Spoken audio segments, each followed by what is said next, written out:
Halo semuanya, selamat datang di channel yang tidak layak untuk dihina ini. Sebelum kita mulai, atur posisi santainya, seruput kopinya, dan mari kita berkhayal.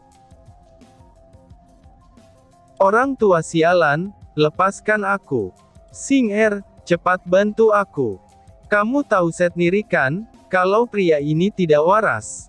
Bagaimana nanti jika aku mati di tangannya, ucap Bing Zhao.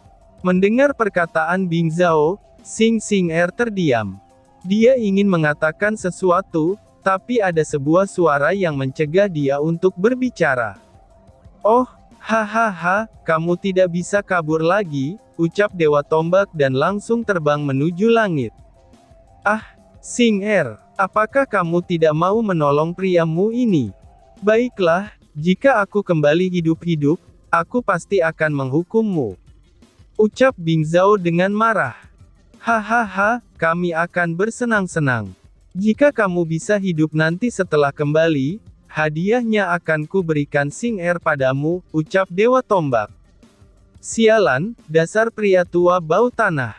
Mati saja kau pria tua. Bayi kecil, aku pasti akan menendang paritatmu. Teriak Bing Zhao dengan wajah kesal. Melihat kepergian Bing Zhao, perasaan Sing-Er menjadi tidak karuan, dan dia tidak tahu apa yang dia lakukan ini benar atau salah.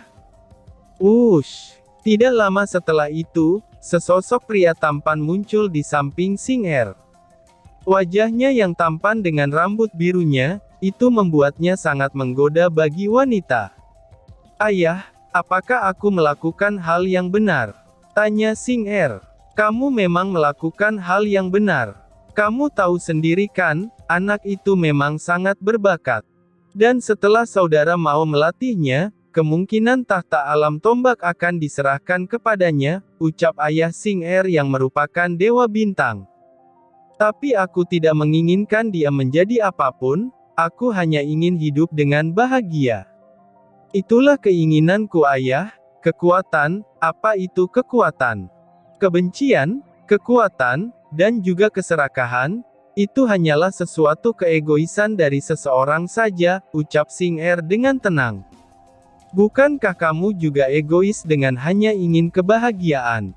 Tanya Dewa Bintang. Sing-Er tidak menjawabnya, tapi dia hanya membalas ayahnya dengan senyuman. Egois ya, tentu saja. Baik itu monster, iblis, binatang iblis, manusia, abadi, dewa, ataupun makhluk lain yang ada di dunia ini, mereka pasti memiliki apa yang namanya keegoisan. Tapi dia tidak pernah menginginkan kekuatan, harta, dan juga jabatan. Dan meskipun hidup puluhan bahkan ratusan juta tahun sekalipun, orang tersebut belum tentu bisa bahagia dengan kekuasaan yang dimiliki. Tapi jika dibandingkan dengan seorang manusia biasa tapi dipenuhi dengan kebahagiaan, dia rela hanya hidup 100 tahun demi untuk merasakan yang namanya kebahagiaan. Memang benar, aku juga egois. Ucap Sing-Er dengan tenang, lalu berbalik pergi dan meninggalkan ayahnya. Putriku yang kekuatannya sebanding dengan dewa penguasa tingkat rendah, tapi meskipun begitu, dia tidak pernah tertarik dengan apapun, ucap Dewa Bintang dengan pelan. Sejujurnya, putrinya ini tidak pernah tertarik dengan apapun. Padahal, dia adalah jenius di alam bintangnya. Dengan usia seperti dia yang sudah mencapai alam dewa penguasa tingkat rendah, itu sudah sangat luar biasa. Tapi kelemahan putrinya ialah, dia tidak memiliki keinginan.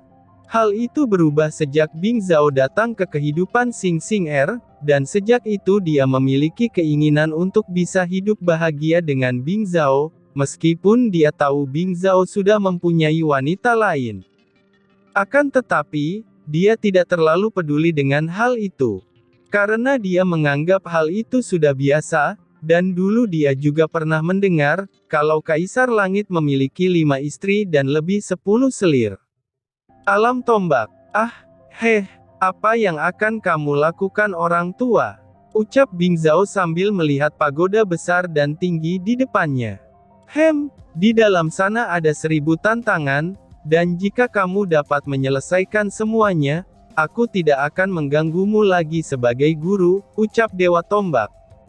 Sialan, apa kamu pikir aku akan percaya begitu saja? Aku tidak mau, cepat lepaskan aku, ucap Bing Zhao. Dewa Tombak hanya tersenyum, lalu dia sedikit menggerakkan tangannya, dan kemudian Bing Zhao dilemparkan begitu saja ke dalam pintu yang terbuka itu. Orang tua sialan, akan kutendang pantatmu jika aku bisa keluar dengan selamat, teriak Bing Zhao sebelum pintu tertutup. Melihat Bing Zhao masuk, wajahnya yang terlihat bercanda tadi berubah menjadi sangat lembut, lalu matanya dengan lembut menatap pintu yang tertutup itu. Ush, gubrak, apa yang kamu lakukan barusan, bukankah itu sedikit kasar? Tanya sesosok wanita cantik di belakang Dewa Tombak. Hahaha, apakah menurutmu begitu? Tanya Dewa Tombak. Wanita itu terdiam, dan hanya memandang Dewa Tombak, yang mana wanita itu adalah istrinya.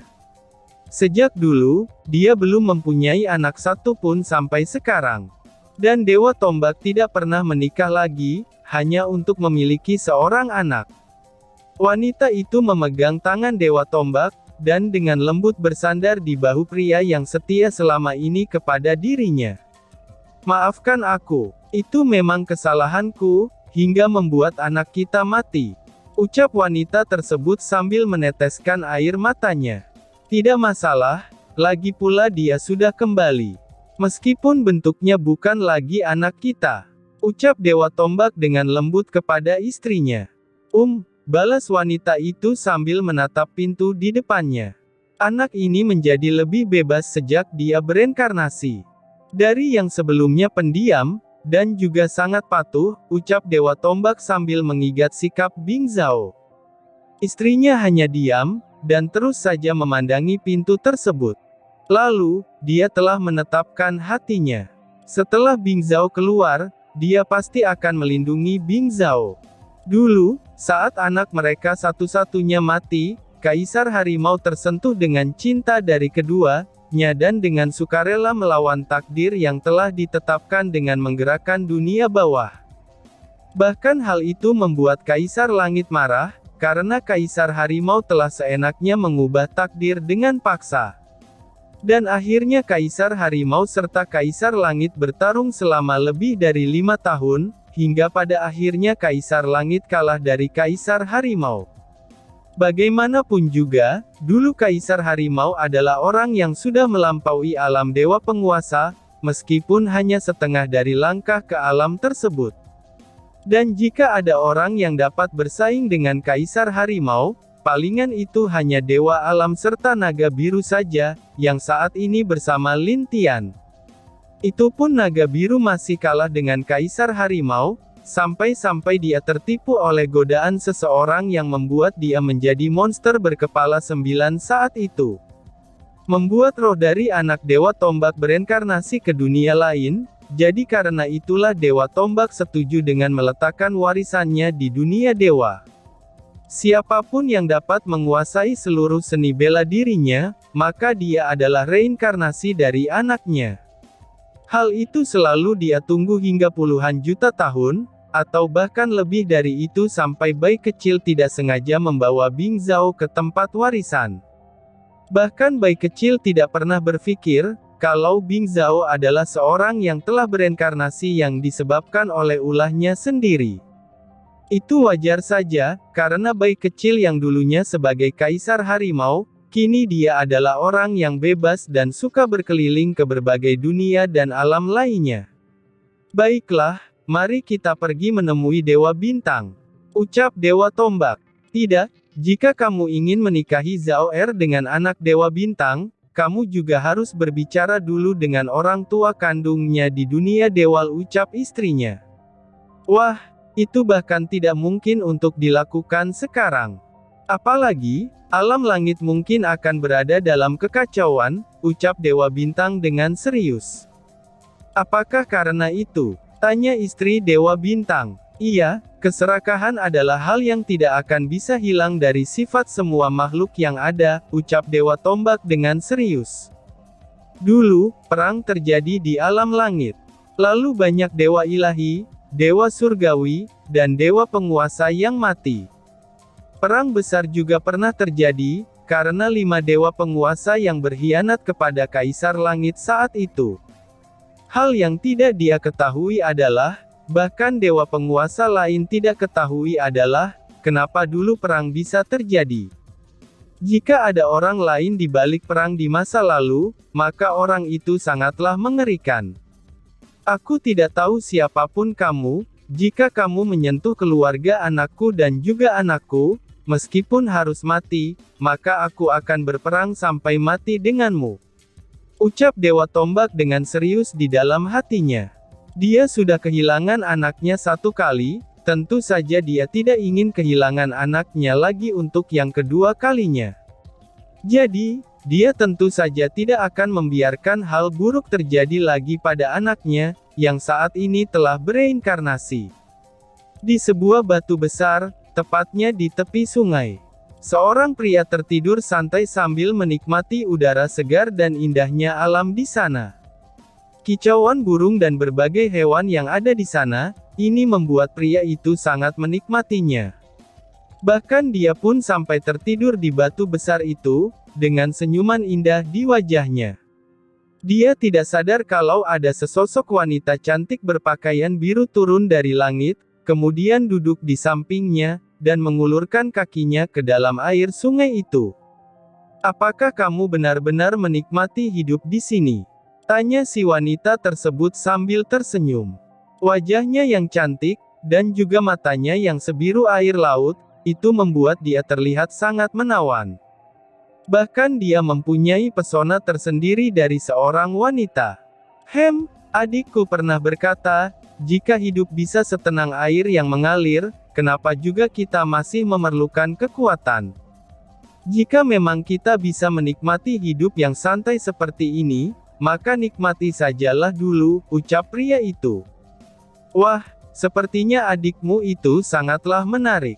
Apakah dia pria yang kuat? Tanya wanita tersebut.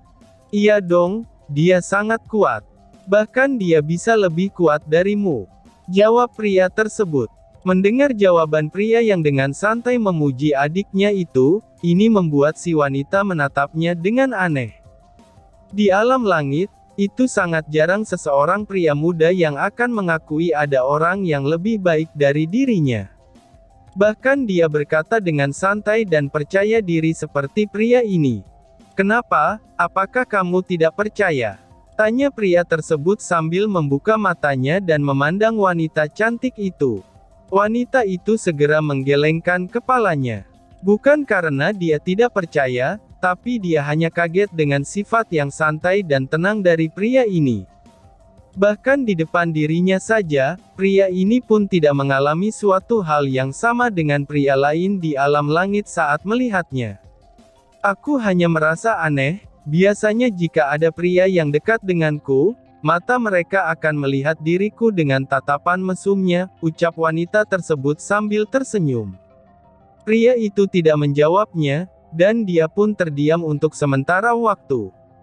Bukan karena dia tidak tertarik kepada wanita di depannya ini, tapi karena dia sudah sering melihat wanita cantik seperti Dewi Bunga, dan berbagai wanita cantik lainnya.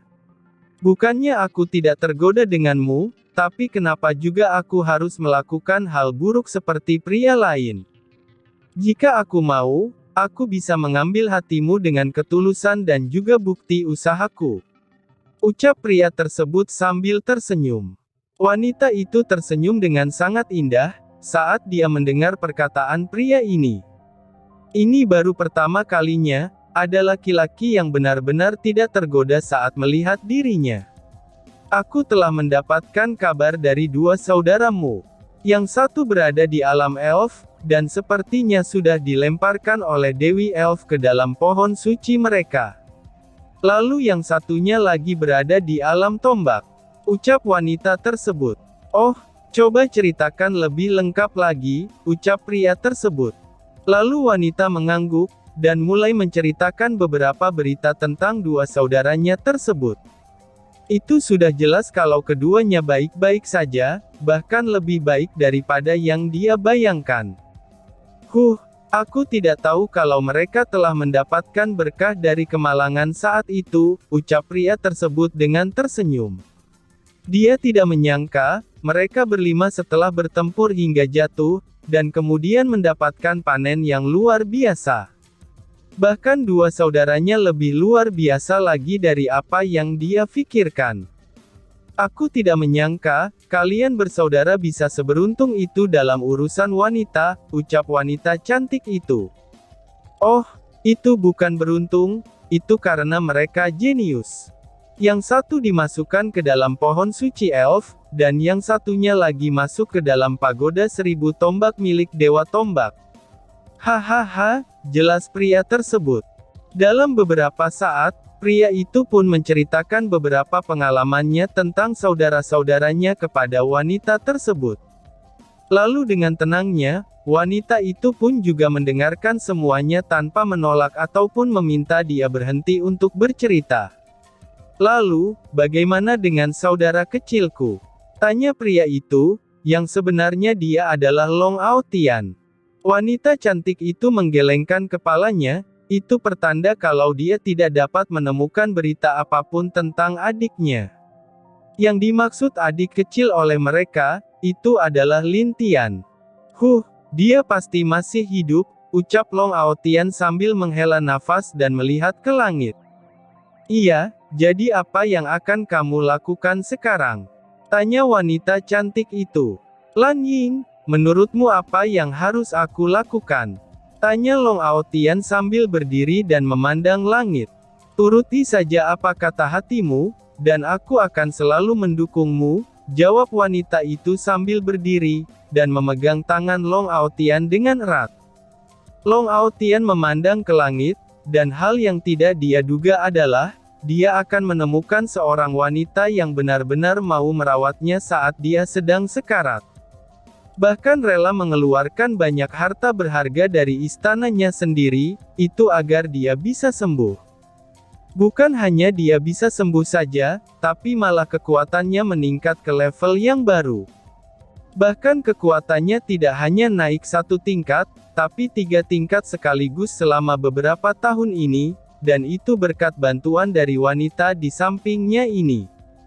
Wanita itu sendiri adalah Dewi Air, Rao Lan Ying, yang merupakan salah satu dewi penguasa. Bagaimana tidak, Long Aotian tersentuh oleh kebaikan dan juga kelembutan wanita, yang saat ini sedang memegang erat tangannya ini. Nah, mungkin kamu yang tidak suka peperangan akan jatuh dalam perang juga. Apakah kamu ingin ikut bersamaku? Tanya Long Aotian. Tidak masalah kok. Aku juga tahu kalau alam langit akan masuk dalam peperangan sebentar lagi. Semua itu telah terlihat dengan mata airku, balas Rao Lan Ying. Oh, baiklah, bawa aku ke tempat sucimu juga. Sepertinya aku akan berlatih di sana, karena aku tidak mungkin meminta wanitaku untuk melindungiku bukan, ucap Long Aotian sambil dengan erat menggenggam tangan Rao Lan Ying. Apakah kamu yakin? Tanya Rao Lan Ying dengan wajah serius. Long Aotian mengangguk, tentu saja dia telah memutuskan semuanya.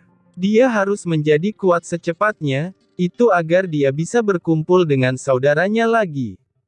Dan saat mereka berkumpul, maka saat itulah alam langit akan berubah ke jalan yang lain.